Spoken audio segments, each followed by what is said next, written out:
diba? Di ko lang kayo bubusugin, may padagdag ka naman pa ako para sa inyo. Okay, ano ba ang lulutuin natin? Ito'y walang iba kundi ang tinolang manok with mat. Kaya naman, huwag na natin patagalin. Simulan na natin! Ang mga sangkap na kailangan natin ay siyempre chicken, mantika, bawang, sibuyas, luya, water, siling green,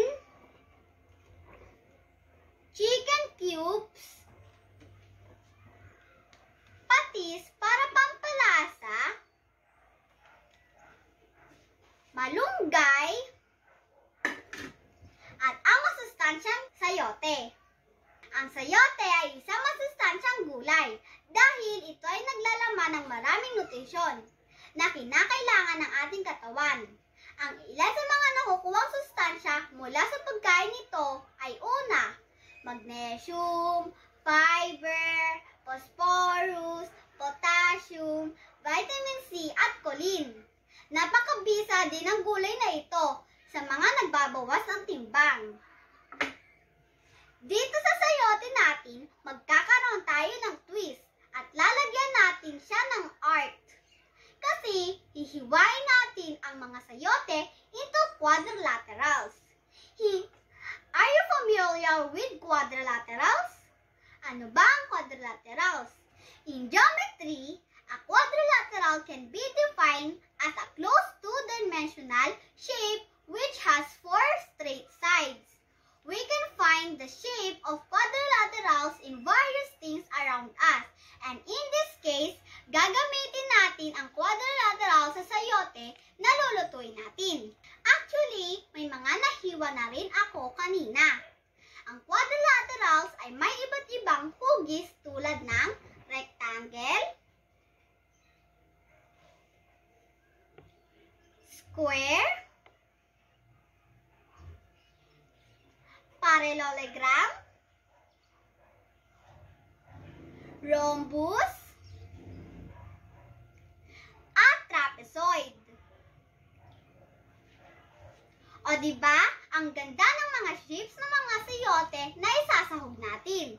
At dahil ready na ang lahat ng ating kailangan, simulan na natin ang magluto. Una, lagyan ng mantika ang kaserola.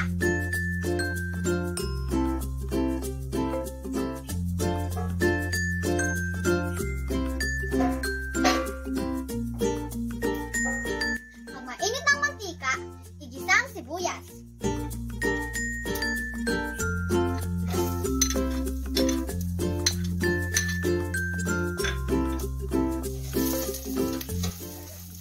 Sabi ng nanay ko, di katulad na nakakapuyaan, mas madali kasing masunog ang bawang kaysa sibuyas, kaya inuuna namin ang sibuyas bago bawang pag nagigisa.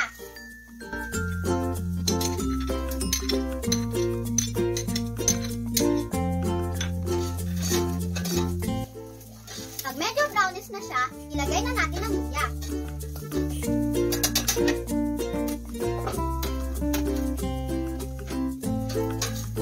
Then, ilagay ang manok.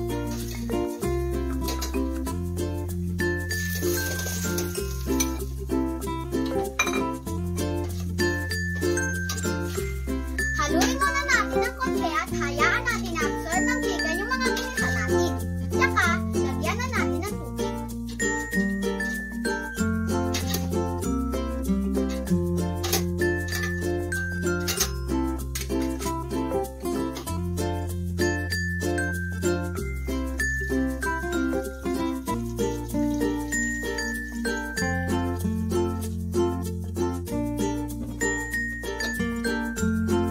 Maghintay ng ilang minuto para kumulo.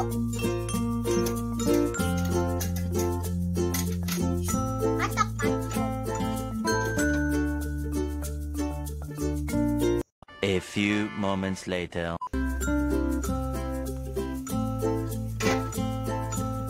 Ayan,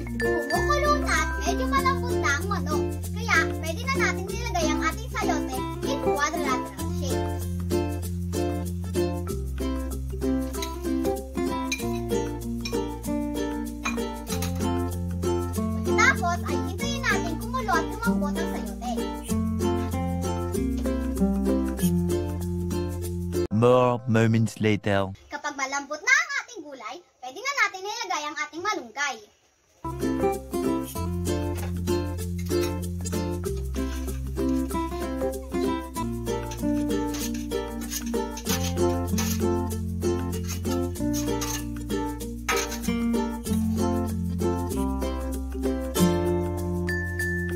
Siling haba.